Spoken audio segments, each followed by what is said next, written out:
한국의 살인사건 115번째 사건입니다. 115회. 네. 네. 상도동 전기재료상 노인살인사건. 상도동에서 전기재료상을 운영하시는 노인분이 네. 살해당했던 사건이에요. 네. 신고부터 가볼까요? 네, 2013년 7월 3일 수요일입니다. 네. 수요일 또 네. 찾아왔어요? 네. 이게 오전 10시경이었는데요. 전화를 합니다. 아버지가요, 상도동에서 전기재료상을 하시고 계시는데, 아니, 전날 8시부터, 저녁 8시부터 연락이 안 됩니다. 이거 아들이 신고한 거니까? 네. 하고 실종수사팀에 전화가 온 거죠. 본인이 그렇게 얘기했어요? 그 가게 가봤더니 셔터가 내려져 있고 잠겨 있다. 네. 가게 앞에 또 아버지가 평소에 타고 다니는 그 오토바이가 그대로 있어서 이게 오히려 더 불안하다. 네. 오토바이 타고 나가셨거나 뭐 이래야 되는데 이상하다. 그렇게 이제 신고를 하니까 119 통해서 이제 그 당시만 해도 2013년도 이거 경찰에서 바로 위치 추적 못 하니까요. 네. 119를 통해서 실종자를 이제 편의상 제이 씨라고 했어요. 제가 네. 제이 씨 그 72세 되시는 분이에요. 남성분. 이분은 이제 긴급 위치 추적을 하는 거예요. 네. 그래서 확인을 했는데 그 전날이죠. 7월 2일 날 16시 36분 오후 4시 36분경에 안양시 동안구 호계동에서 강제 종료가 됐던 거. 휴대폰이 네. 강제 종료되는 케이스는 대체로 배터리를 분리하는 케이스입니다. 네. 혹은 단말기 때려 부시는 거. 네. 그러면 강제 종료로 나오거든요. 네.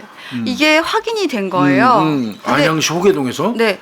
가족들은 우리 아버지 되게 규칙적인 생활을 하는 사람이다. 술도 잘 안 마시고. 네. 그리고 안양에는 갈 일이 없다. 근데 안양에서 최종적으로 휴대폰이 꺼졌잖아요. 네. 그러니까 이거 이상한 거죠. 네. 그 다음에 근데 셔터 내리고 밖에 잠금 장치도 셔터 내리고 셔터를 잠그는 또 잠금장 자물쇠 걸어놓고. 네, 그러고 나서 사라졌기 때문에 이거는 그러면 또 밖으로 잠겨 있으니까 경찰 입장에서는 가족들은 좀 이상하다고 생각할지 몰라도 네. 아버지 나름대로 사업하는 과정에서 무슨 문제가 있어서 네. 나갔을 수도 있다고 볼 수 있어요. 네, 급하게 밖으로 잠궈놨으니까. 네. 그럼 조금 더 기다려보기로 한 것 같습니다. 이거는. 네. 근데 바로 그날 오전 10시에 이제 1차로 실종 신고를 했었는데 조금 기다리자 한 거예요. 네, 오후 4시쯤에 다시 전화가 옵니다. 이때 111로 오는데요. 아까 실종 신고했던 아들인데요. 자물쇠 혹시 몰라서 자르고 제가 가게 들어가 봤어요. 자르고 들어갈 수 있죠, 아들이니까. 네. 근데 아빠가 피를 흘리면서요, 숨진 채 엎드려 있었습니다. 아이고야. 라고 신고가 들어가서 지구대가 출동을 해서 현장 보존을 합니다. 그리고 이제 강력 6팀이 네. 이제 출동을 한 겁니다. 이거는 그러면은 밖에 샷다가 내려져 있고 자물쇠로 잠궈놨다면 이건 범인이 안에서 살해하고 샷다 내리고 자물쇠 잠그고 갔다는 얘기가 되잖아요. 네. 아주 치밀하게 한 거네요. 네. 자, 현장 감식 들어가 볼까요? 현장 감식. 네. 여기가요, 서울시 동작구 상도동에 있는 그 전기 재료상입니다. 안에가 한 5-6평 정도 되나 봐요. 그렇게 크지는 않네요. 네. 대로변에서 한 20m 정도 이렇게 쏙 들어간 이면도로에 위치해 있다고 그러고요. 네. 그 가게 옆으로는 주유소 담이 이렇게 있대요. 네. 그리고 주택가 초입이고 거기가 초입. 인근에 차도 이렇게 일렬로 쭉 주차하는데 그런 장소인 것 같습니다. 네. 차 우측에도요, 뭐 국수집이라든지 이렇게 상가들이 다 있었고요. 근데 전기재료상이 뭐예요, 근데 교수님? 이게 이제 아마 이 전기 관련된 어떤 부품 전선부터 시작해서 뭐 이런 거를 파는 데인데 이게 도매하는 데래요. 우리 뭐 전구 같은 거 사러 가려면 이거 소매하는 데로 가잖아요. 네. 근데 여기는 아마 이 전기공사하고 뭐 이런 공사업자들한테 직접 도매로 파는 그런 전기 재료상이었던 것 같습니다. 이게. 네, 5-6평 정도였잖아요. 근데 이게 도매를 하다 보니까 다 물건으로 차 있었을 많죠. 거예요. 예. 그러니까 이 좁은 공간에 물건이 아주 빼곡히 차 있었다고 하고요. 뒤편에 창고도 있다며요. 네, 근데 이게 좀 가게 전면은 다 유리예요. 그리고 그 샷다를 내리게 돼 있구나. 네, 유리문인데 근데 이게 물건이 많이 차 있다 보니까 밖에서 봤을 때 솔직히 안이 다 관찰이 되지는 않았었던 것 같아요. 그렇겠다. 네. 꽉 차 있으니까 유리 전면에 유리 같으면 지금 우리 김윤희 프로펠러하고 우리하고 지금 그 팔 놓고 있잖아요. 네. 다 보이잖아, 환하게. 네. 근데 안쪽에 물건이 가득 차 있으니까 밖에서 봐도 잘 안 보이는 거예요. 사람이라든지 이런 게. 네. 이게 처음에 들어갔을 때 아들이 들어갔을 때는 불이 꺼져 있었다고 그러죠. 불이 꺼져 있고 불을 켜니까 아버지가 이 책상 뒤에 이게 엎드린 채 쓰러져서 사망해 있었다고 하고요. 네. 주변에 뭐 커피 믹서, 종이컵, 담배값, 쓰레기통 이거 다 뒤져서 이제 DNA 채취한 것 같아요. 네. 시신을 보니까요. 이게 7월이잖아요. 네, 그래서 네. 파란색 그 반팔 상의, 그다음에 검정 바지인데 이게 청바지 계열이었대요. 진. 네네. 그리고 왼쪽과 오른쪽 팔은요 상체 이렇게 밑에 깔려 있었어요. 그리고 앞쪽으로. 네, 우측 다리는 펴져 있는데 왼쪽 다리는 이렇게 구부러져 있는 상태였어요. 형직이 왔네요. 네. 그래서 이렇게 엎드린 상태에서 손은 안쪽으로 들어가고, 이렇게. 네, 다리는 이렇게 한쪽은 구부러져 있고 한쪽은 펴져 있었고요. 검정 구두를 신고 있었다고 합니다. 근데 특이점도 발견이 됐어요. 네. 이 시신의 하의, 이 바지 쪽 양쪽 주머니가 밖으로 뒤집혀서 나와 있어요. 그럼 주머니 누가 뒤졌다는 소리예요. 네. 그 주머니에 하얀 안감이 이렇게 딱. 안감이 훅 뒤집혀서 나와 있는 거예요. 그러면 누가 주머니 뒤졌다는 뜻이 됩니다. 이거. 그리고 몸싸움 흔적은 전혀 없는 상태였고요. 네. 몸싸움이 있었으면 그 주변이 난장판이 돼 있어야 되죠. 네. 근데 몸싸움 흔적이 없다 보니까 주변에 흩어진 물건도 없었고요. 그렇죠, 당연히 뭐 쓰러진 그렇겠죠. 물건도 거의 없었던 것 같고 일단은 저항은이 없었대요. 그러면 순식간에 당했다는 얘기예요. 이거. 급습. 급습이면 대체로 후두부예요. 후두부. 이분이 나이에 비해서 굉장히 건장하신 편이라고 해요. 네. 그런데 이제 그 주머니 훌떡 뒤집혀 있었잖아요. 네. 하의. 이게 여름이니까 특히나 뭐 지금 겨울처럼 상의 안주머니가 아니라 티 입었으니까 바지 주머니에 그 돈 가지고 있을 확률이 많아요. 그러니까 뒤집어 까진 것 같고. 네. 가족 얘기 들어보면 주머니에 늘 한 100만 원 정도 현금으로 소지하고 있었다고 그래요. 아, 이게 재료상 도매하다 그렇죠. 보니까. 그러니까 그 돈 훔쳐갔을 가능성이 많아 이거. 그래서 그러면은 이 사람이 뭐 돈의 목적인가 봐서 꼼꼼히 봤더니 금고에는 또 손을 댄 것 같지가 않아요. 그 안에 뭐 동전만 있고 물세컨도 없대요. 네. 아까 교수님 말씀하신 대로 급습, 후두부가 가격 맞아요. 그 네. 급습이면 후두부입니다. 예. 네, 둔기로 맞은 흔적이 있고요. 그다음에 병사자 주변에 있었던 종이 상자에 비산혈이 딱 보여요. 그러면 딱 그 뒤에서 급습 공격한 거 맞는 것 같습니다. 네. 그럼 무방비 상태에서 맞았다는 뜻이 돼요. 네, 왜냐하면 이게 그 시체 근처에 비산혈이 있다는 건 이동이 거의 없었다는 뜻이에요. 그렇죠. 그렇다면 공격을 당했다라는 거고 급습을 당했다라는 거죠. 책상 위에 낙하열이 있었어요. 이 낙하열은 짐작컨대 그 범죄로 사용했던 물건에서 뚝뚝 떨어진 그런 낙하열일 가능성이 많아 보이는 거죠. 그럼 교수님 이게 급습을 당했다. 그리고 또 보면 돈을 뭐 적극적으로 가져간 흔적이 아니라 그냥 주머니에서 일단 돈을 뒤져가지고 가져간 것 가져갔다. 같다. 이거는 정황이 면식범을 가르치고 있어요. 면식범을 가리키고 있어요. 이거. 그런 것 같아요. 근데 좀 특이 사항이라고 할 것이 이건 중요한 겁니다. 등 부위에 족적이 있어요. 그럼 바꿔서 얘기하면 이 후두부를 때려서 앞으로 엎어진 사람을 뒤에서 발로 밟았다는 얘기잖아요. 등 네. 부위에 이 족적이 있다는 거는. 그러면 이게 뭐 감정이 상해서 그 사람을 후두부를 뒤에서 급습해서 공격해서 쓰러진 사람을 뒤에서 밟았을까요? 그거는 아닌 것 같습니다. 네. 그 어떤 부분으로 이제 그게 아닌 걸로 봤냐면 그러니까 이제 감정이 극대 원한은 아닌 걸로 이거 굉장히 중요하거든요. 네. 그게 뭐냐면 보니까 시신의 왼쪽 팔목에 묶은 끈이 보여요. 묶은 끈이 추정컨대 네. 급습을 하기 위해서 둔기로 후두부를 공격하고 앞으로 꼬꾸라진 네. 이 피해자를 등을 밟고 묶는 거 결박을 시도한 것 같습니다. 왼쪽에 끈이 묶여 있는 걸로 알아서. 네. 그 얘기는 바꿔서 얘기하면 뭐예요? 묶어놓고 겁주고 돈 뜯어가고 그러겠다는 뜻이죠. 네. 진짜 장시간 엎드린 상태였어서 그런지 모르겠지만 코와 얼굴 부위가 진짜 많이 눌렸다고. 눌리죠, 이건? 네. 근데 흉기가 현장에 있나 봤더니 또 그 일치하는 둔기는 발견하지 못했어요. 그러니까 상처하고 부합되는 걸 봤을 거 아니에요. 네. 이 맞은 부위하고. 그 이제 일치하는 흉기는 현장에서 발견 못했고요. 그러니까 아까 교수님 말씀하신 부분이 굉장히 중요한 게 뭐냐면요. 등에 족적이 있었다고 해도 이것이 감정적으로 이 사람에 대한 감정이 있어서 막 등을 밟아서 거. 네, 족적이 남아 있는 거는 남아 있는 것과 정말 약간 결박을 해서 이 사람에게 윽박을 지르고 협박을 하기 위해서 결박하려고 등에 족적이 있는 건 굉장히 달라요. 달라요? 이거는 감정적인 목적이라고 한다면 이쪽은 금전적인 목적일 그렇죠. 가능성이 크기 때문에 이런 부분은 동기에 있어서 수사할 때 되게 중요한 부분이 되거든요. 그래서 특이상이라고 표기한 거고요. 네. 그러니까 이거 발로 쓰러진 사람은 한쪽 발로 밟고 손을 묶었던 거예요. 네. 자, 부검 들어갔죠. 부검. 네. 7월 3일 날 발견이 됐는데 7월 5일 날 이제 오전에 아마 국가수에서 부검을 했던 것 같습니다. 이분은 키가 적네요. 162cm 정도밖에 안 되네요. 시신은 네. 피해자는 네. 시체 전면 우측에 시반. 네. 안면부 다수의 국지적인 표피 박탈.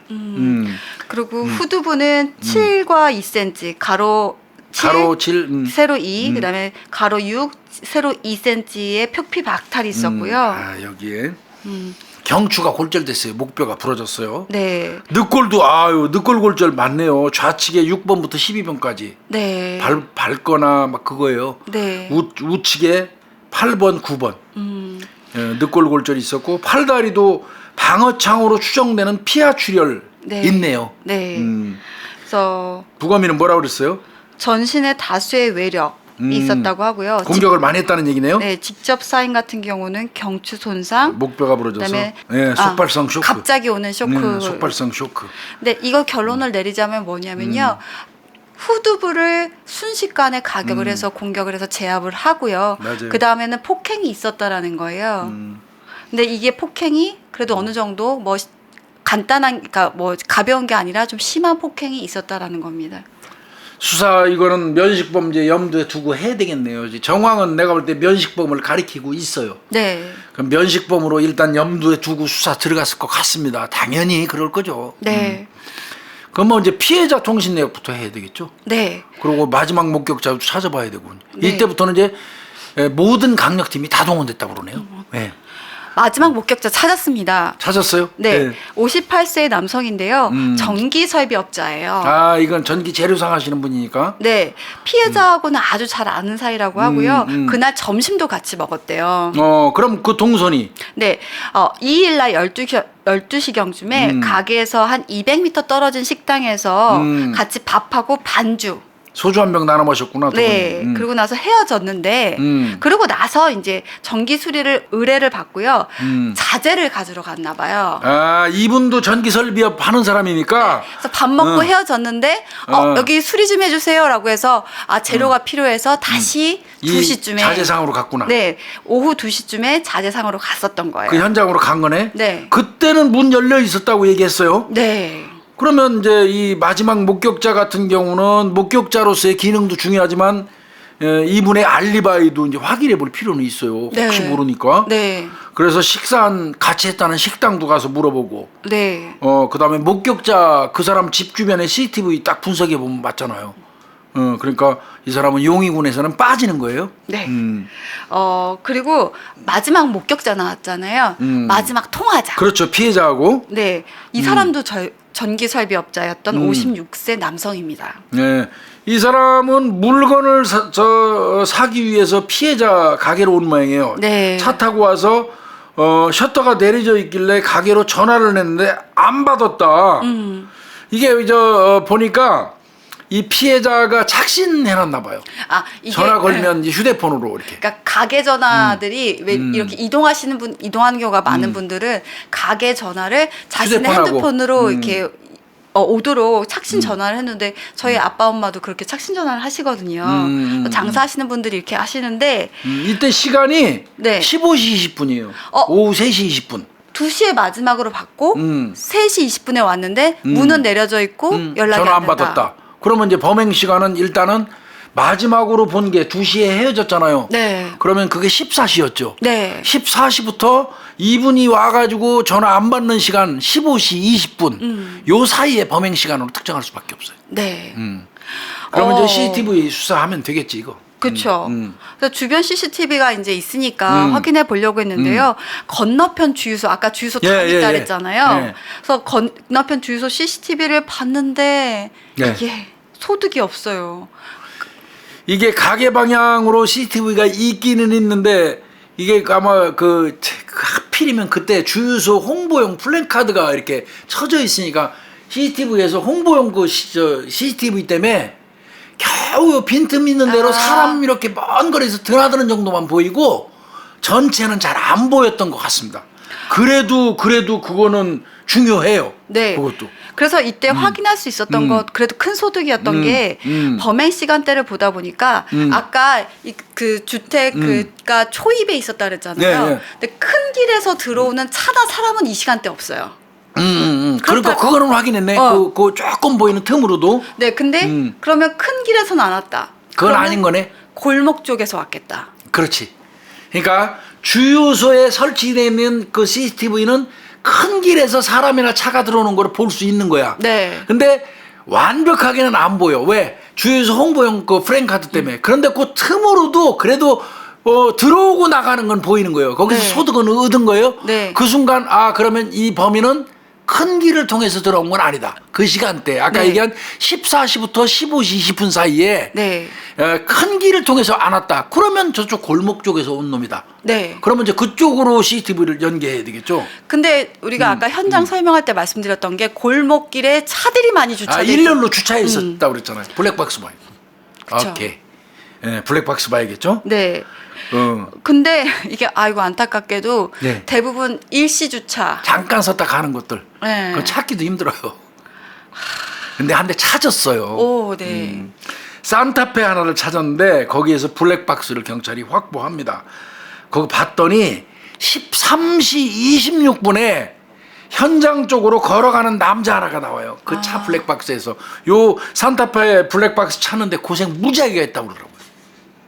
진짜 그 수많은 차 중에서.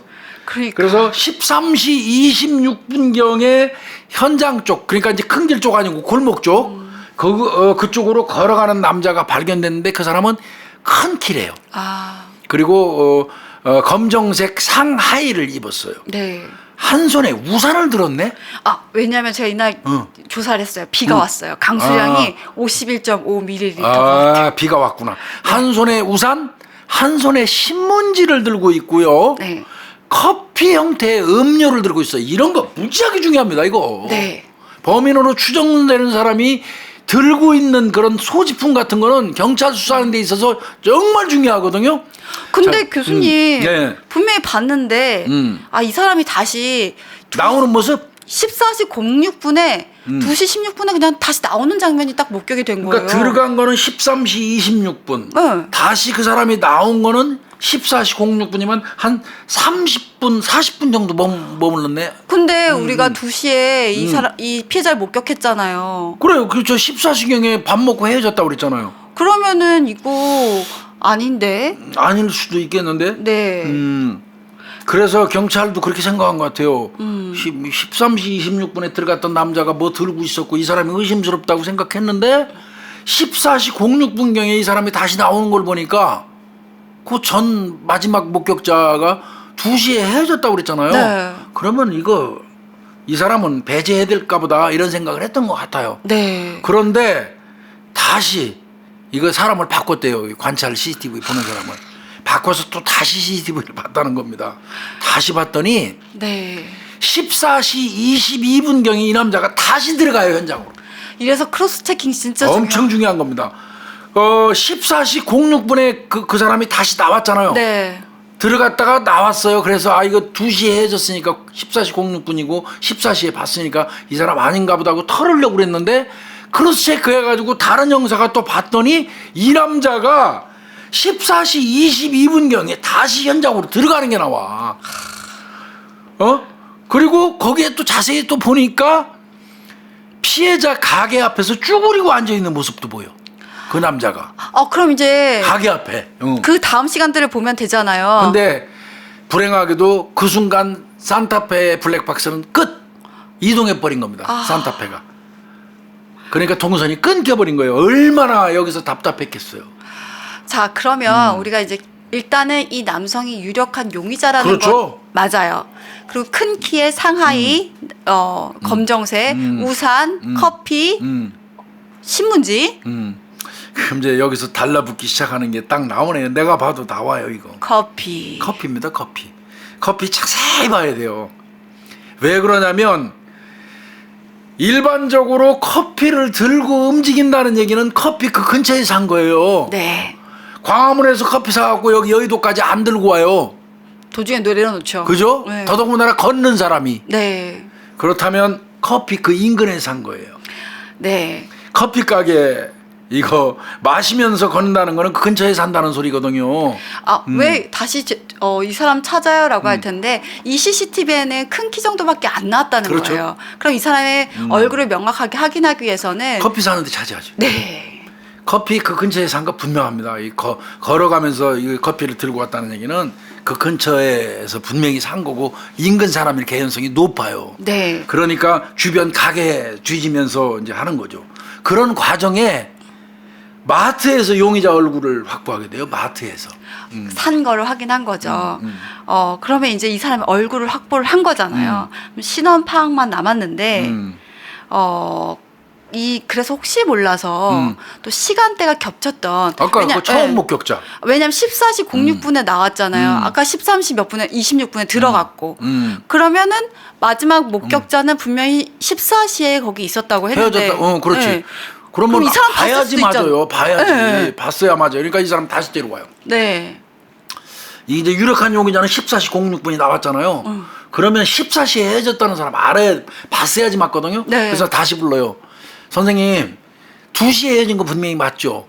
그때 그 안에 그분 들어가고 피해자 들어가고 분명히 그때 사람 없었어요? 그랬더니 이 사람 뭐라 그러냐면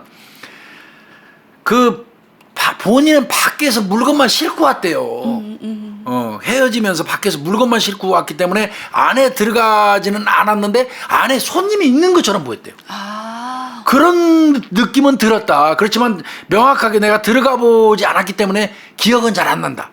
이렇게 진술했어요. 그러면 이게 들어와 있었을 수도 있는 거야, 이놈이. 네. 그러면 이놈이 범인 블랙박스에 찍힌 놈이 범인일 가능성이 매우 높아 보이는 거예요. 네. 그러면 이 남자는 계속 동선 따라가면서 CCTV 동선 따라가면서 확대해서 이 사람 얼굴 확정해야 돼요. 그리고 이제 이렇게 CCTV 수사가 이루어진 반면에 어쨌든 얼굴을 확보한 게 있었잖아요. 그렇죠. 그래서 이 피해자 통화 내역하고 거래처 등을 일단 파악을 해서 그들 가족까지 포함해서 그 사람들하고 또 이제 얼굴을 대조를 해보는 거예요. 그러니까 다른 팀에서 했겠다 이거는. 네. 다른 팀에서는 통화 내역 피해자 통화 내역 가지고 이제 거래처 뭐 가족까지 포함해가지고 다 용의자니까. 네. 한 100명 정도 100명 출연했다고 그래. 그래서 주민등록 사진 주민등록증 사진하고 네. CCTV 뜬 얼굴하고 대조하기 시작했겠죠. 네. 소득이 없었다고 합니다. 네. 고생 많이 했겠어요 이때. 그러니까요. 그렇다면 이제 한편으로는 또 다시 CCTV. 또 CCTV. 네. 이제 넓혀가면서 봐야 되겠죠. 네. 역시 효과 나왔죠. 네. 아까 골목 쪽으로 들어간 게 확인이 됐잖아요. 근데 나올 때도 그 골목 쪽으로 나온 거예요. 근데 그러면서 빌라 주차장 쪽에서의 CCTV에 확 잡혔던 거예요. 그러니까 그것도 이제 확대하는 바람에 그러니까 아까 큰 길 털어낸 거 자체가 절반 자르고 들어간 거예요. 골목길. 그러니까요. 예. 그리고 그는 뭐 산타페 정말 고마운 산타페. 산타페에서 이 사람 특정할 수 있게 됐고. 네. 그 커피 들은 게 산타페에 찍혔기 때문에 커피 맞아요. 수사하는 과정에서 그 사람 찾아낸 거 아니야 얼굴. 그렇죠. 그리고 그걸 연계하다 보니까 빌라 주차장 CCTV에 딱 나왔네. 보니까 우산 맞네. 네. 한쪽 팔로 종이 상자를 감싸고 있네. 그때쯤에는. 나올 때니까 이제 범행 후에 아마 여기에 증거물들이 있겠죠. 흉기라든지 이제 본인이 들고 왔던 그 신문지, 커피 음료 같은 게 들어있을 걸로 추정이 되는데 커피 음료는 들고 나오죠. 들고 범행하러 갔는데 그 짐은 다 묻었으니까 당연히 들고 나올 것 같고 신문지는 추정건데 뭐를 싼 거예요. 응? 네. 그렇게 해서 빌라 주차장에서 우산, 네. 종이 상자 감싸고 나오는 거 보이고 더 연계해서 가다 보니까 길 끝에 있는 고물상 CCTV에서 또 살짝 찍혀요. 원거리에서. 네. 그러면 움직이면 나오는 거야 이렇게. 네. 이렇게. 응? 자 빌라 주차장에서 연계, 고물상 주차장. 그러면 가는 게 나오잖아. 그리고 그 고물상 주차장에서 중요한 게 하나 나와요. 바로 택시를 잡습니다. 이 움직임을 추정하는 거예요. 움직임을. 네. 택시 잡는 동작으로 보였다는 거예요. 길에 이렇게 길에 서서. 그러니까 택시를 잡는 게 보이는 게 아니라 이게 잡는 동작.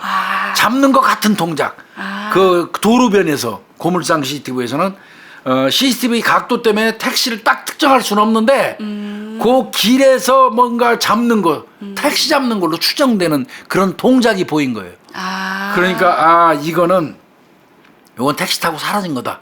이렇게 인식이 된 것 같습니다. 그러면 계산을 해봐야죠. 네, 왜냐하면 용의자가 탄 그 시점과 시간이 있을 거 아니에요. 그리고 우리가 아까 피해자 핸드폰이 강제로 종료된 꺼진 시간이 있어요. 그게 16시 36분인데 맞아요. 거기가 어디였냐면 바로 안양시 호계동. 안양시 호계동이었단 말이에요. 그러면 이 안에 걸리는 시간, 택시를 타기 시작한 시간과 이 종료된 시간. 봐. 이 사람 피해자의 휴대폰을 이놈이 들고 나가서 안양시 호계동에서 최종적으로 떴잖아요. 네. 그렇다면 이놈이 택시 이렇게 손 들어가지고 흔드는 순간 그 지점에서부터 안양시 호계동까지 가면 네. 거리가 얼마나 소요될까? 네. 그리고 휴대폰이 꺼진 시간하고 부합될까를 따져보는 거예요. 네. 그게 대충 보니까 형사가 직접 운전을 해봤대요. 네. 그랬더니 약 한 27분 정도 걸리더라는 거예요. 27분. 그럼 27분이 걸리면 이게 뭐가 중요하냐면요. 자, 택시 이렇게 세운 장소에서 안양시 휴대폰이 꺼진 곳까지 직접 운전을 해서 가봤는데 27분이 걸린다는 얘기. 27분. 네. 근데 27분이 걸리려면 요 길로 이렇게 갔을 때 27분. 다른 길로 가면 1시간 반 걸릴 수 있어. 휴대폰이 꺼진 시간과 택시를 잡는 시간이 27분 걸리는 거리. 그러면 그 거리를 통해서 갔을 거란 말이에요, 동선을. 네, 왜냐하면 이 상도동에서 호계동까지 가는 길은 되게 많단 말이에요. 여러 길이란 말이에요. 근데 그 길 중에 어떤 걸 특정을 해야 우리가 CCTV를 잡아내들 쫓아갈 수 있잖아요. 그 번호 판독을 하들 할 수 있잖아요. 그러다 보니까 이 길 좁히는 것도 되게 중요한데 시간을 맞춰봐야 돼. 네. 휴대폰이 꺼진 시간이 16시 안양시 36분. 호계동에서 휴대폰 꺼진 시간과 택시 잡아서 거기 그 거리 그게 27분 정도면 요거는 사당동 쪽으로 가는 건 길이 안 막혀서 가능성이 없대요. 네. 그 경인교대나 시흥대로 쪽을 타고 가면 네. 요놈이 손 흔들어서 탄 시간 그 다음에 안양시 호계동에서 휴대폰 꺼진 시간 거리만큼 딱 맞다는 거예요. 그러면 이놈은 경인교대에서 시흥대로 쪽으로 간 거라는 거죠. 그러면 경인교대 쪽 방향, 시흥대로 쪽 방향에 거기에 있는 AVNI는 다 까는 거예요, 이제. 와. 그리고 택시를 특정해야지. 야, 수사는 그렇게 할 수밖에 없어요. 그때 이동한 차량이 네. 그 16시부터 16시 40분까지 그 40분 동안 거기에 이동한 차량이 네. 6만 4천 대래요. 예, 6만 4천대. 거기서 또 택시만 골라야죠. 여러분 이게 쉬운 게 아니에요. 다 택시 골라내야 돼요. 택시는 170대 뽑았어요, 거기서. 네. 그래서 그러면 이제 택시 회사 170대 뽑으면 이 택시 기사들 만나기 무지하게 힘들어요. 나 이거 보고 깜짝 놀랐네. 이거 만나기 어렵거든요. 아마 170대 뽑기도 어려웠겠지만 6만 4천 대에서 그래도 이건 좀 쉬워요. 6만 4천 대라 워낙 많지만 이거는 어렵지가 않아. 난이도는 없잖아. 네. 택시하고 일반 그거 골라내는 거는 시간은 오래 걸리고 짜증은 나지만 난이도는 없어요. 근데 6만 4천 대에서 택시 딱 홀로 170대 나왔을 때 깝깝했을 거예요.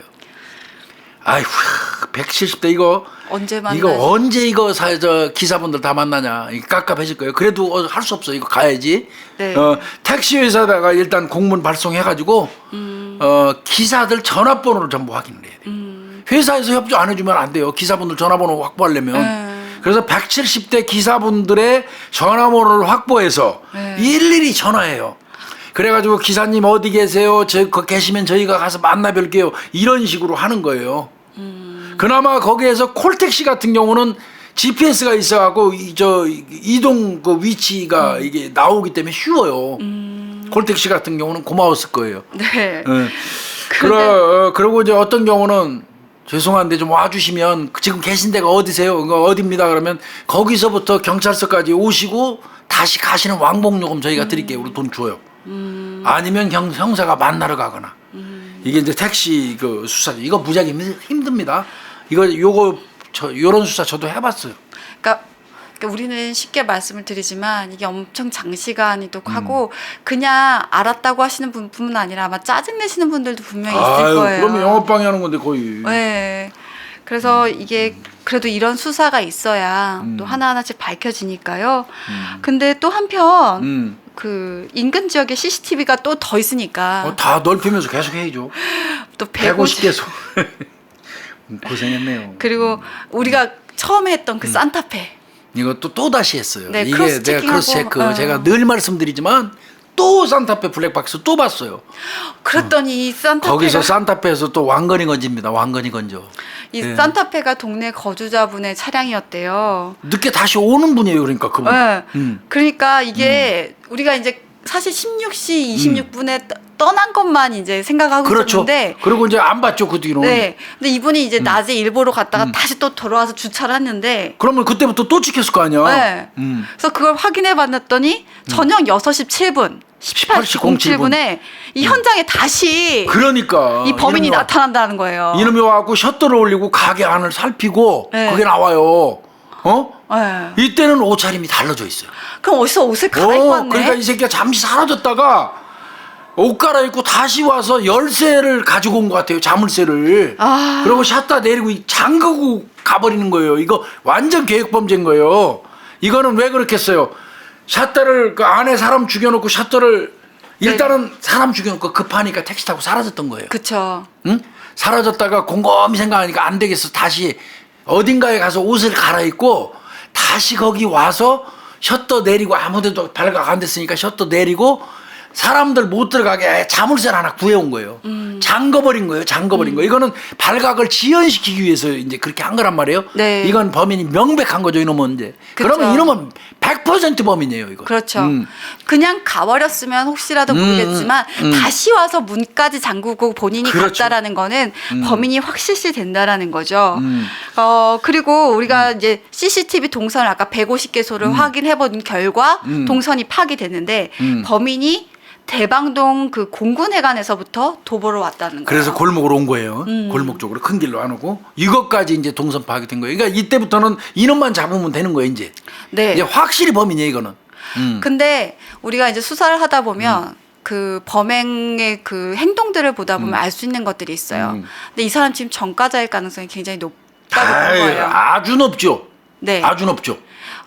첫 번째 우리가 제일 볼 수 있는 거는 발견을 지연하기 위해 열쇠를 사갖고 와서 다시 문을 잠궜다. 그것도 변복하고 환복하고. 네. 그리고 아까 그 종이 상자 있었잖아요. 다 가지고 가잖아요. 자기가 어떤 범행에 사용했던 것들, 자기 흔적들을 다 가지고 갔다. 이건 완전히 전과자, 동일수법 전과자 가능성이 많아요. 네. 그리고 골목골목으로 해서 공군회관에서 걸어오고 어떻게 빠져나가서 택시 잡고 이런 그 거침없는 행동을 볼 때 이거는 상도동 쪽 그 지리를 좀 아는 자.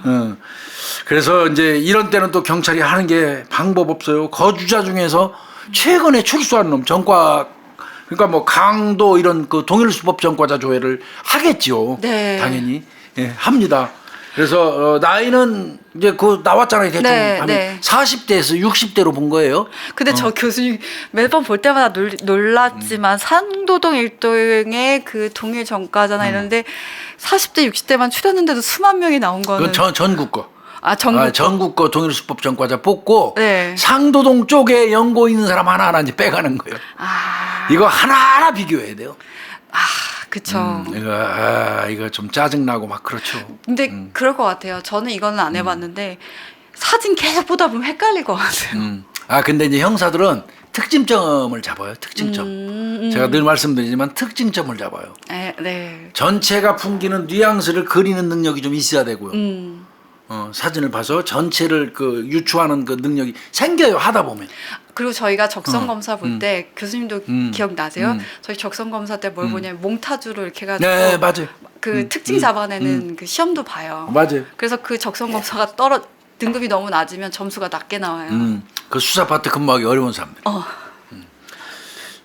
어려운 사람들. 전 성적이 잘 안 나왔을 것 같아요. 몽타주.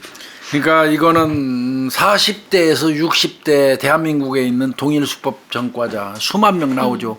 거기에서 상도동하고 직간접적으로 연관이 있는 사람들 먼저 추려서 그 사람들부터 해나가고 그 사람들 안 되면 그 다음에는 배제했던 사람 끝까지 다 봐야 돼요. 그러면 이거 1년이 걸릴지 2년이 걸릴지 몰라요, 사실은. 그래도 해야지 어떻게 해요. 네. 그런 노력 끝에 CCTV에 나오는 남자 K 53세 남자를 하나 찾습니다. 아, 진짜 대단한 것 같아요. 진짜 이 하나하나 다 비교해서 찾았는데 와, 정가 27범입니다. 네, 전과 27범이에요. 네. 이놈 최종적으로 어떻게 됐냐면 2010년 5월 11일 날 안양 동안서에서 강도로 붙잡혀가지고 네. 3년 복역하고 2013년 5월 10일 날 만기 출소한 놈이에요. 아까 안양 그 호계동 쪽에서 네. 전화 그렇죠. 꺼졌잖아요. 그럼 확실히 안양, 연관성이 있네요. 그리고 안양 동안서에서 강도했었으니까 안양 쪽에서 활동하던 놈 맞죠. 그리고 저 사건이 발생한 건 2013년 7월 3일이잖아요. 네. 7월 이제 어떻게 보면 2일이겠지. 네. 그런데 요 놈이 나온 거는 2013년 5월 10일이니까 만기 출소하고 나서 만약 범행했다면 두 달. 네. 두 달 남짓 걸린 거예요. 그리고 이놈 주소를 봤더니 상도동 거주예요. 오래 살았대요, 거기서. 이혼한 아내하고 사이에서 8살 아들이 하나 있어요. 근데 같이 안 살아요. 둘째 형이 길러요. 네. 이제 어느 정도 확보가 되고 있습니다. 얼굴 같으니까. 네. 그래서 또 택시 상대 수사팀이 있을 거 아니에요? 이거는 이제 범인 잡기 위해서 네. 태워다 준 택시 기사분을 어디에 내려줬는지 해가지고 또 그 인근 다 뒤져야 돼요, 이제. 그러니까요. 근데 한 분을 찾았습니다. 찾았어요. 네. 용의자를요, 군포시 당동까지 태워준 택시 기사를 찾아요. 이분도 굉장히 기억을 잘하고 있어요. 네. 저 택시 타가지고 담배 안 피우잖아요. 근데 그 자식이 아마 범행하고 나서 그랬던 것 같아. 처음에는 거절을 했었는데 아주 간곡하게 부탁해서 그 담배 피라고 승낙을 해줬다는 거예요, 이 택시 기사분이. 그래서 이분이 하차 지점까지 정확히 기억을 하는 거예요. 근데 여러분 지금 군포시 당동인데라고 생각하실 수 있을 거예요. 근데 이게 안양동 호계동하고 3km밖에 차이가 안 나요. 안 나요. 그러니까 예. 그 근처라고 보시면 돼요. 하차 지점 이제 갔죠. 네. 그 하차 지점 그 골목 쪽에 내려줬어요. 갔더니 건물만 세 채 덜렁 있어요. 에? 건물만 세 채가 덜렁 있어요. 거기가 재개발 구역이었대요. 그렇습니다. 그래서 다 다 떠나가고 떨어졌어요. 딱 거기서 거주하는 가구가 8세대밖에 안 됐다고. 8세대만 덜렁 있는 거예요. 건물 세 채. 8세대만 있는 거예요. 그래서 거기 가서 이제 탐문했겠죠. 네. 그놈이 내려서 간 곳은 거기밖에 없어. 8세대 중에 하나밖에 없는 거예요, 이제. 택시기사가 정확하게 그거 찍어줬기 때문에. 그랬더니 아니라 다를까 거기 재개발 조합 간부가 하나 있는데 요 K 네. 요놈이 범인하고 먼 친척이래요. 4층에 거주하고 있는데 네. 안다고 얘기해요. 경찰이 가서 이 사람 사진 보여줄게요. 이 사람 몇 월 며칠 날 7월 3일 날 7월 2일 날 여기 왔었죠. 그러니까 맞다 이거 왔었다. 근데 나 그 사람 저 만난 거는 그 7월 달은 아니고 5월 달 경에 찾아왔는데 내가 직접 만나지를 못하고 전화 통화만 했는데 네. 가방을 좀 맡아달라고 그러더라. 여기 저 재개발하는 이쪽에다가 네, 네. 가방을 맡아달라고 그래서 그럼 그거 비었으니까 3층에 줘라 이렇게 전화 통화만 했다. 그리고 그 이후로는 나 못 만났다 이렇게 얘기를 하는 거예요. 그럼 경찰이 거기서 뭔 생각할 거예요? 여기서 옷을 가방 맡겨놓고 왔잖아. 가방 입고 다시 올 수도 있겠다. 요놈이 범행하고 난 다음에 거기 와서 맡겨뒀던 그 가방 속에 있는 3층 그 가방 3층에다가 네. 물건 두라고 그랬잖아요. 가방 속에 있는 옷을 갈아입고 다시 갔구나. 경찰이 그렇게 유추한 거예요. 네. 그런데 3층은 근데 아무것도 못 찾았어요. 네.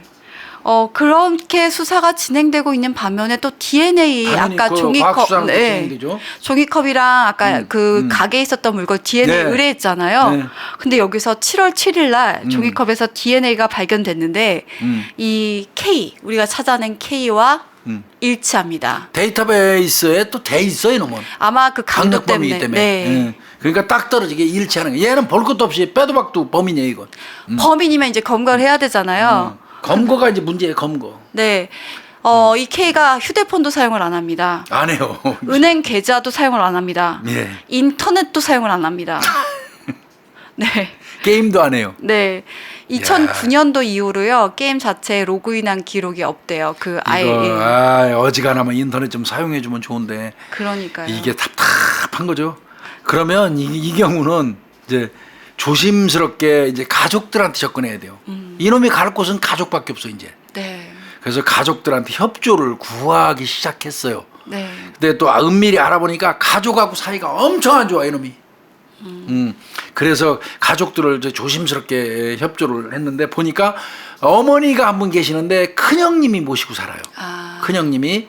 그리고 주변을 통해서 알아보니까 큰형하고 이놈하고는 관계가 나빠서 아예 교류가 안 돼요. 그리고 어머니는 그러면 얘하고 언제 만났냐면 출소하고 나서 5월달에 출소했잖아요. 네. 어머니 저 형 집으로는 못 가고 노인정에 가 있는 어머니 와서 잠깐 만나서 돈 뜯어가요. 그나마 그 노모한테. 아까 둘째 형이 8살 된 아들을 키우고 있다라고 했잖아요. 지 아들을 둘째 형한테 맡겼어요. 그러면 둘째 형한테도 갈 수 있겠다라고 생각을 했는데 거기도 마찬가지. 거기도 사이가 나빠서 만나지도 않고요. 그냥 출소 후에 아들만 2번 만나고 간 정도였다고 합니다. 그러니까 이거 뭐 참 한심한 인생인 거죠. 얘는 그러면 이렇게 가족들한테도 전화하고 통화했었을 거 아니에요. 네. 그 어디서 통화할까 휴대폰도 없는 놈이 그 추적을 해봤더니 주로 보라매 공원 여기 공중전화를 썼어요. 그러면 이제 이때부터 한 팀은 보라매 공원 어떤 이유건 그 연고가 있는 거예요. 그 인근에 보라매 공원 공중전화 주변에 가서 잠복해야 돼요. 이 서울 분들이 아닌 분들이 지명 얘기할 때 잘 복잡해 하시는데 이 보라매 공원이 그 사건 발생 상도동 근처예요. 많이 떨어져 있지 않아요. 그러니까 이 사람이 활동하는 지역이 안양 그리고 여기 상도동이랑 요 보라매 공원 요 일대인 거예요. 그리고 공중전화를 이게 이 얘기도 해야 되겠다. 이거 하면 안 되나? 사실 공중전화 있잖아요. 요거 사용하는 게 희한하더라고 사람 심리가. 꼭 지가 쓰는 공중전화 가서 하더라고. 가면서 다른 데가 있음에도 불구하고. 아마 그런 속성 참 고맙죠. 네. 네. 근데 그것도 약간 성격에 따라 다르긴 한 것 같아요. 보통 범죄를 저지른 사람들이 그 패턴화가 돼가는 경우가 있어서 이 교수님 말씀대로 진짜 이상하게 묘하더라고. 꼭 거기 가더라고. 네. 가면서 있거든 공중전화.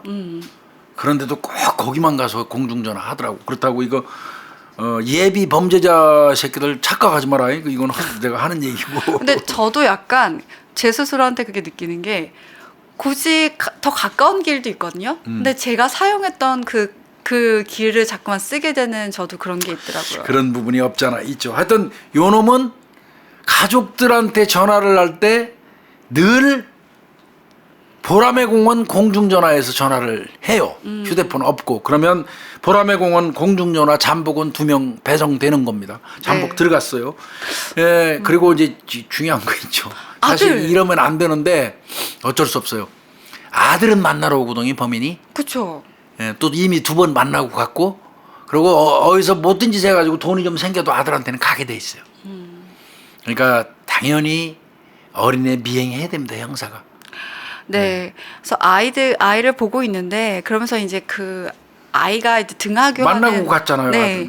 등하교하는 CCTV를 한번 봤나 봐요. 초등학교 앞에. 네. 그랬더니 7월 3일 날 그러니까 범행 다음 날이죠. 네. 이 K가 딱 찍혀 있어요. 근데 아마 아이를 만나고만 갔나 봐요. 만나고 간 거죠. 그러니까 분명히 요놈 이제 범행하고 아들 잠깐 보고 간 거예요. 그럼 아들은 이제 그 이유도 계속 형사들이 따라다녀야 돼요. 그리고 이제 요놈 이제 아주 날랐을 가능성도 생각을 해야 되니까 다각도로 수사하는 거예요. 범행 직후에 이놈이 그러면 아주 아들 만나고 멀리 뜬 거 아닐까? 멀리 뜨려면 요놈이 차가 없으니까 네. 뻔하잖아. 서울 시내에서 서울역. 그다음에 용산역. 용산역. 고속버스 터미널. 여기 CCTV 가서 당연히 또 눈 빠지게 찾아봐야 되겠죠. 와 이게 진짜 되게 많은데. 근데 아무것도 못 찾았어요 거기서. 네. 그리고 또 출소한 지 얼마 안 됐잖아요. 그렇죠. 그리고 27범이면은 교도소에서 생활한 게 많아서 교도소 동기들하고도 계속 연락을 할 것 같아서 또 교도소 동기 최근 출소자들도 찾아갑니다. 교도소 동기 요놈들은 꼭 이 검거 활동할 때 경찰이 붙는 부류예요. 네. 왜 그러냐면 얘들은 숨겨주고는 거침없이. 동료 의식이 있는 거죠. 그게 빵에서부터 쌓은 튼튼한 우정인지 모르겠지만 패가망신의 지름길이죠. 네. 요놈들이 또 꼴에 그 동문이라고 학교에서 이제 동문 수학했다고 또 개똥 같은 의리 지키면서 저 가끔씩 돈도 보태주고 빌려주고 이래요. 그러니까 교도소 동기들은 반드시 경찰들이 보거든요. 네. 그다음에 최근에 출소한 놈들이 요게 보니까 요놈이 이 범인이 아들 명의 통장을 쓰네요. 지 명의로 통장 안 쓰고 그래가지고 아들 명의로 해가지고 저 아는 사람들한테 그러니까 이 교도소 동기한테 돈 빌린 것 같아요. 네. 교도소 동기한테 돈을 빌리는 이런 정황 등이 나와요. 그러면 요거는 실시간으로 계좌 추적해가지고 걸어둬야지. 그렇죠. 금융거래 하는 거. 그러면 그걸로 딸 수 있으니까. 또 그것도 경찰이 걸었어요. 그러니까 할 수 있는 거 다 한 겁니다. 근데 보니까 사건 후로 아들 만나러 온 것도 그 후로 없고 사건으로 이렇게 실시간 계좌 추적을 해봤는데 계좌 쓴 것도 없습니다. 거기서 딱 끝났어요. 네. 그러니까 확실히 전과자는 맞아요. 안 한 거야, 안 한 거야. 이제 가족들, 그 출소자 동기들 다 했습니다. 이제 혹시 모르니까 이제 먼 친척까지 친척의 협조까지 다 구합니다. 그런데 그때 7월 10일 날 친척으로부터 전화가 옵니다. 네. 네, 은평구 고마운 분이죠. 네, 은평구 거주하는 아주 먼 친척이래요. 네, 분이 수사팀에다가 좀 만나시죠라고 전화가 왔답니다. 그래서 그 얘기를 하는 그 진술한 내용은 처음에 이렇게 집으로 K가 전화가 왔는데 내가 못 받았다. 그리고 두 번째 용인에 있는 건축 현장에서 내가 일하고 있는데 전화가 왔는데 그때는 받았는데 나한테 5만 원 빌려달라고 하더라. 라고 합니다. 근데 5만 원 빌려가고 나서는 그 후로부터 소식이 없다. 이거는 이렇게 싹 사라졌다는 얘기는 지금 경찰이 추적 중이라는 거. 그렇지. 경찰이 이렇게 다각도로 수사하는데 어느 사람을 통해서건 귀에 들어갔겠지. 이거는 경찰이 수사 중이라는 사실을 눈치챘다는 증거예요. 5만 원 빌려하고 아주 사라진 거 역시 전과자인 거죠. 그러니까 가족이나 오히려 가까운 사람들이 아니라 먼 친척으로 이제 그렇죠. 도른 거죠. 네. 그러면 이 수사는 정말 이거 이거 어떤 프로잖아요. 이 새끼가 이 도피라든지 범행 자체가 경찰 입장에서는 이 수사 장기화될 수밖에 없어요. 무지하게 힘든 수사하긴 밝힌 것도 굉장히 힘들었지만 네. 이런 경우는 이게 더 약올라요. 사실은 밝혀냈는데 이 새끼 못 잡을 때가 더 형사들은 열받아요. 짜증나고. 사실 그렇잖아요. 무슨 진짜 숨바꼭질 같아요. 무지하게 뿔딱지나요. 이거 인적사항 밝혔는데도 쉽게 못 잡으면 막 화나지 왜 막. 이게 정말 어려운 거거든요. 이놈 밝혀낸 것도 엄청나게 어려운 수사 맞아요. 해가지고 밝혀냈는데 이거 싹 사라져 버리니까 이제 수사 장기화 들어가고 짜증 나지. 그러니까 뭐 아까 얘기한 것처럼 아들 미행해야지 공중전화 박스에서 잠복 근무해야 되지 친인척 집 근처도 가서 잠복해야 되잖아요. 네. 이거 잠복 들어가는 게 이거 얼마나 힘든데요. 이 꼬미 쓰고 하는 게 이게. 근데 교수님 항상 말씀하시지만 하늘은 있습니다. 네. 정말 하늘은 있나 봅니다. 네. 네, 사건 발생 17일 후에 7월 19일입니다. 보람의 병원 응급실에서 전화가 왔는데요. 보람의 병원 응급실에 들어온 환자가 하나 있었대요. 네. 근데 그 사람이 바로 K 씨였어요. 이 새끼가 이 웃기는 놈이 이거. 그러니까 경찰이 못 잡은 거예요. 요 놈이 아마 사고 치고 관악산 올라갔나 봐요. 그러니까 이게 경찰은 막 아들 잠복 근무, 보람의 공무원 잠복 근무, 막 친인척 주변 잠복 근무하고 막 그 금융계좌 추적하고 난리를 죽이고 있잖아. 일반적인 패턴으로 수사를 하는데 오리무중 깜깜해지고 그러니까 수사 장기화됐잖아요. 네. 7월 19일까지 갔는데 보람의 병원 그 응급실에서 연락이 온 겁니다. 이거 봐줘요. 경찰로. 이놈이 왜 발견이 응급실로 들어갔냐면 관악산에서 탈진 상태로 쓰러져 있어. 다쳐갖고. 그래가지고 지나가던 사람들이 등산객이 신고를 한 거예요. 그래서 119가 보람의 병원 응급실로 이송시켜 준 거야. 근데 여기에서 이놈이 인적사항은 안 되지. 당연히 인적사항 안 되지. 그 범행을 했는데. 네. 그러니까 이게 뭔가 문제가 있다고 생각이 되니까 병원 측에서 112에다 신고한 거예요. 이거 이상한 사람이다. 이거 누가 들어왔는데 이 사람 인적사항 안 되고 그런다. 다쳐가지고 들어온 사람인데 그러니까 112 신고 들어오니까 112에서 그 인상착의라든지 이런 거 받겠지. 그리고는 바로 담당팀 강력 6팀이잖아요. 네. 전달해 준 거예요. 네. 일단은 병원에 있었잖아요. 탈진 상태로. 그렇다 보니까 이제 7월 20일 날 14시가 됐을 때 주치의한테 일단 허락을 받아야 승인 되죠. 받아야 네. 돼요. 주치의 승인 아래 체포영장이 집행이 됩니다. 그리고 7월 23일 날 구속영장이 발부되는 거예요. 네. 구속영장 신청해서. 야, 이건 참. 그러니까 이거는 경찰이 인적사항 어렵게 해서 밝히고 네. 어렵게 추적을 하고 고생을 하고 있는데 정작이 못 잡았는데 이 자식이 못 잡은 이유가 딱 나와버린 거예요. 경찰이 예상도 못한 관악산 다람쥐가 돼가지고 올라간 거야. 쉽게 얘기해서. 네. 관악산에 이렇게 올라가가지고 절 같은 데서 밥 얻어 처먹고 그러니까 경찰 손이 안 닿던 거죠. 그쵸. 근데 경찰이 그거 차관 못한 거 교훈 삼아야 될 것 같아요. 그런 것도 좀 우리 방송 들으면 현역들도 요렇게 범행하고 산으로 겨우 올라갈 수도 있겠구나. 요런 거 한번 착안하시면 좋을 것 같다는 생각. 교훈이 되는 것 같아요. 좋긴 좋은데 교수님 이제 산 바다 다 가야 되죠. 산 타야지 어떻게 해요. 네. 형사들 산 타라고 하면 거의 다 죽어가요. 킥킥거리고 올라가죠. 저도 진짜 그 사건 현장이 도봉산이랑 막 이런 데 있어가지고 갔다 오잖아요. 그러면 특히 여름 때는 뻔했어요? 정말 죽을 것 같아요. 죽을 것 같아요. 네. 근데 이제 그 사건의 그러면 전모를 우리가 살펴봐야 될 것 같습니다. 네, 전모를 가보자고요. 네. K는 출소 후에요. 음. 돈 벌 생각은 안 하고 지인들한테 돈을 빌리러 다닙니다. 그래서 생활을 했대요. 네. 그리고 피해자한테도 그래서 돈 빌리러 그날도 간 피해자한테 돈 빌리러 온 건데 그러면 피해자하고 아는 사이 명백하네요. 네. 그럼 피해자하고 어떤 관계로 알았을까 네. 확인을 해봤어요. 네. 2004년도에 네. 이 첫째 형이 있었죠. 어머니 모시고 사는 첫째 형이 이 본인의 건물에서 그 건물이 있었대요. 건물을 가지고 있었대요. 그러니까 형은 잘 사는 거예요. 그 범인의 그 건물에서 피해자가 새 들어가지고 가게 했대요.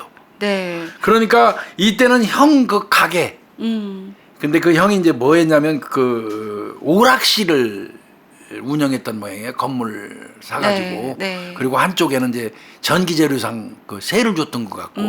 그 형의 그 오락실에서 얘가 근무한 거예요. 범인이. 네.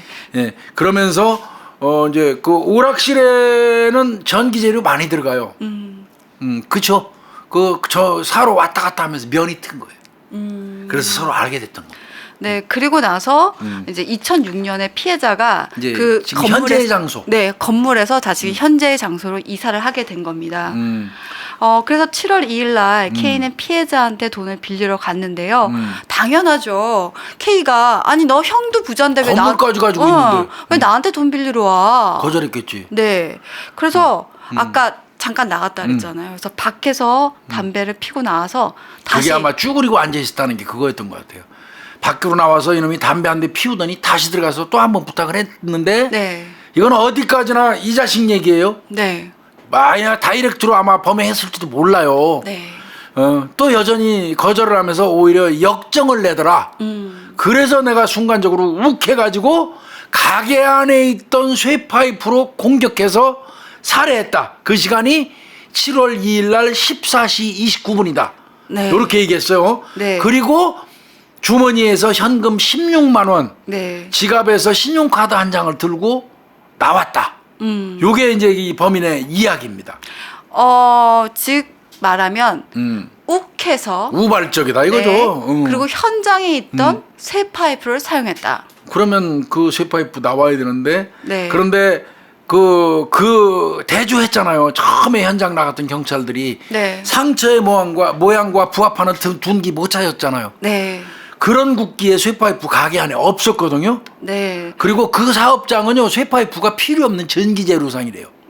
그런 그 쇠파이프 필요 없답니다. 있을 수가 없대요. 그리고 우리가 아까 CCTV를 처음에 봤을 때 기억나십니까? 이 사람이 우산을 갖고 있었고요. 신문지로 둘둘 말린 무언가를 가지고 있었습니다. 그거 쇠파이프 싸갖고 온 거예요. 올 때부터 들고 왔잖아요 신문지. 네. 그러면 지가 가져온 거죠. 이거는 그 현장에서 우발적으로 들어서 때린 거 아니죠. 거기 있던 물건 아닌 거예요. 그렇죠. 이건 무지하게 중요하거든요. 네.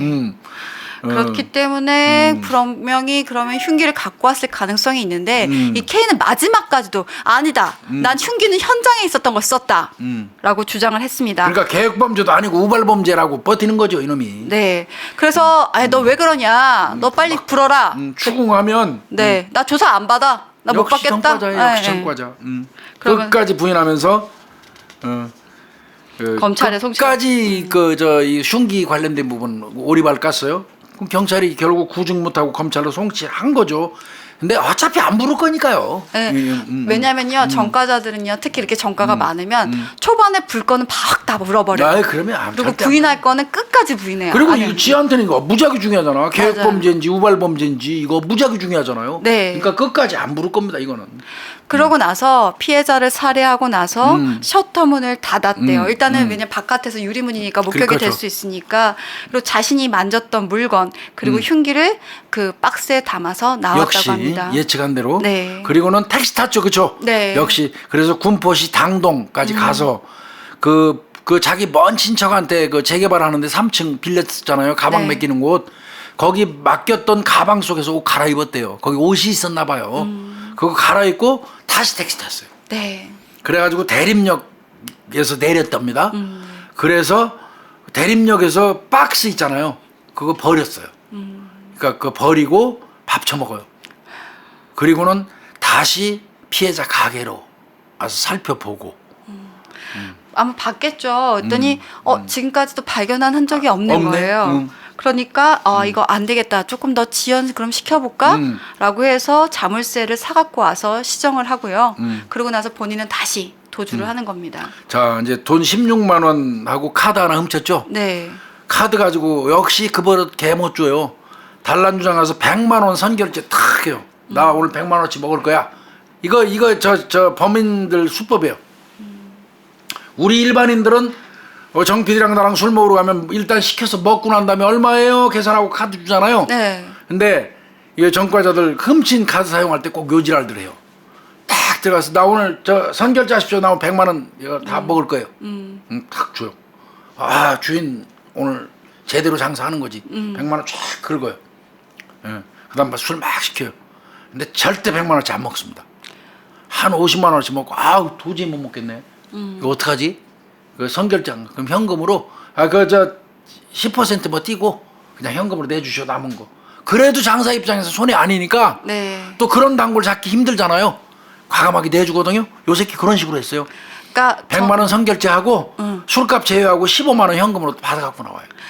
네, 교수님 이게 가서 현장 보고 나서 이게 범행 지연하면은 내가 카드 쓸 수 있겠다라고 생각을 했던 것 같아요. 그렇죠. 네, 네. 아니면 그 카드 추적될까봐 그 잠그고 그렇게 나온 거예요. 네. 카드 사용하려고. 그리고 15만 원 현금으로 받았어요. 그러니까 카드 한 번에 술 실컷 처먹고 현금 15만 원으로 이제 바꾼 거예요. 네. 그리고는 이제 대전으로 갑니다. 또 가서 또 또 돈빌래요. 이 돈빌이에요. 이 새끼 별명이 돈빌이. 그러고 나서요. 이제 사건 다다음 날이죠. 7월 4일 날 다시 대전에서 서울로 옵니다. 그래서 한 일이 정말 어이가 없습니다. 30만 원짜리 옷 삽니다. 16만 원 훔친 거, 15만 원 가지고 있는 거, 뭐 이런 거 등등 해서. 그리고 밥 먹고 술 먹고 찜질방 다닙니다. 그러다가 돈이 떨어졌어. 네. 자, 추적은 되죠. 이제 주변 그때쯤 되면 막 경찰이 뭐 학교 동문, 빵 동문들, 동문들한테 연락은 오지. 이거 나 추적되고 있구나. 또 가족들도 연락 올 거 아니에요. 네, 네. 지가 전화했겠지만. 그러니까 나 추적되고 있겠구나. 그러니까 돈은 떨어졌지, 갈 데는 없지, 더 이상 피신 못 하겠지. 에이, 산으로 겨 올라간 거예요. 관악산으로 올라간 겁니다. 관악산. 네. 그래서 절 같은데 관악산 쪽에 가서 절 같은데 가서 돈도 얻고요, 네. 밥도 얻어 처먹어요. 이제 거지가 된 거죠. 그러다가 이 새끼가 아마 헛발을 디뎠나 봐요. 예, 굴러 떨어지면서 다리도 다치고 대가리가 깨진 거예요. 그러니까 이제 해빌리해진 상태에서 시민한테 발견된 거예요. 그렇죠. 그래서 병원에 이송됐고 인적 사항을 얘기 못 하다 보니까 다시 신고가 된 거죠. 맞습니다. 네. 그래서 이 새끼는 검거가 됐는데 요거 최종적으로 내가 물어보니까 무기징역 받았더라고요. 무기징역. 근데 저는요 교수님 아까 이게 뭐 계획 범죄냐 올바른 범죄냐 밝혀지진 않았어요. 그래도 뭐 그 재판부에서는 계획 범죄로 받고 한 건데 처음부터 들어가서 살해를 할 목적이었을까라는 부분이 저는 일단 의문이 갔었는데 왜 하필이면 이 피해자를 선택을 했을까라는 부분이에요. 근데 피해자는 사실 우리가 조사하기 전까지는 이 K하고 연고를 찾지를 못했잖아요. 그렇죠. 그러니까 이 전과자였기 때문에 내가 이 사람한테 가서 안 되면 돈을 뜯고 상해를 가하고 살해를 해도 타겟팅했다. 타겟팅을 해도 나를 못 쫓아올 거다 라는 생각을 저는 하지 않았을까라는 생각이. 대상이 나이도 있고요. 네. 그다음에 거기서 종업원이 있는 상태에서 일하는 곳이 아니고 네. 그다음에 전면이 유리지만 물건으로 가려져 있고 네. 범죄의 어떤 대상과 범죄의 그 선택에 있어서 비교적 양호한 사람이에요. 저 편이한 사람. 네, 그리고 자기가 다이렉트로 목격 뭐랄까 용의자로 선택될 이유도 없잖아요. 아주 멀기 때문에 네. 거기까지 이렇게 타고 들어오는 건 어렵다고 볼 수 있어요. 그래서 이게 타겟팅한 것 같아요. 네, 저는 계속 이 생각이 들더라고요. 읽으면서. 맞아요. 이놈은 무기징역을 받았고요. 네. 이 사건 해결한 분들이 서울 동작서 강력 6팀이에요. 네. 이덕희 형사, 박내성 형사, 안길영 형사, 김찬웅 형사, 네. 조용수 팀장, 네. 그다음 과수팀 잘했잖아요. 정말 장돈규 과수팀 직원, 그다음에 박중성 과수팀장.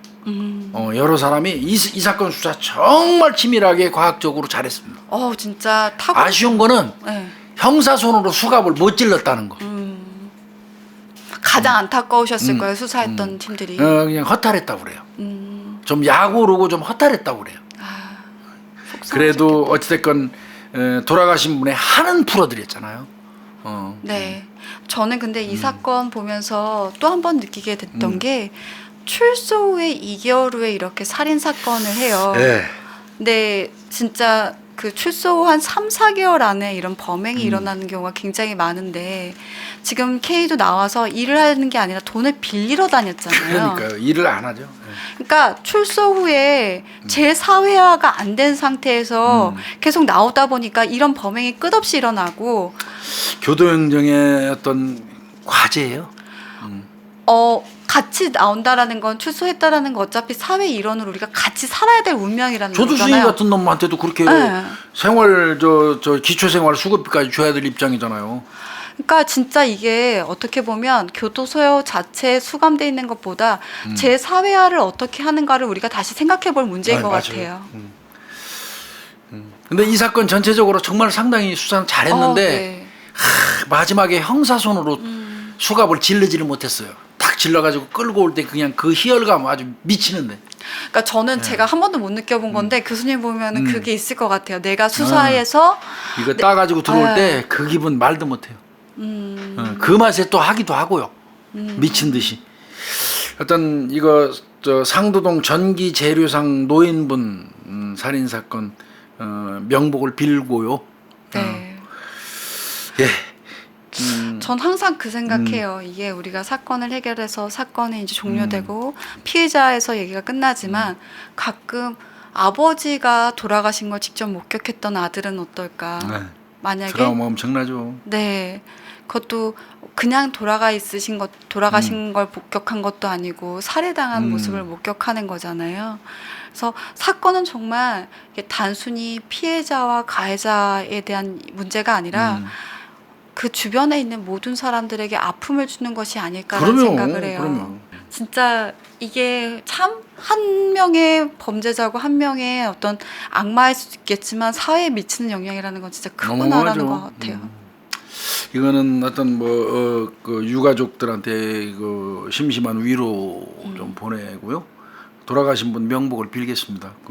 그리고 강력 6팀 동작서죠. 동작서 강력 6팀 그 형사들 고생 많이 했고요.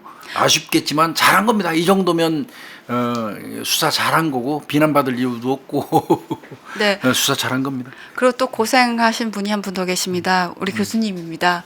교수님이요, 이거 항상 왜냐하면 보기 좋게 하시려고 손으로 다 수기로 쓰시는데 이게 장장 20페이지예요.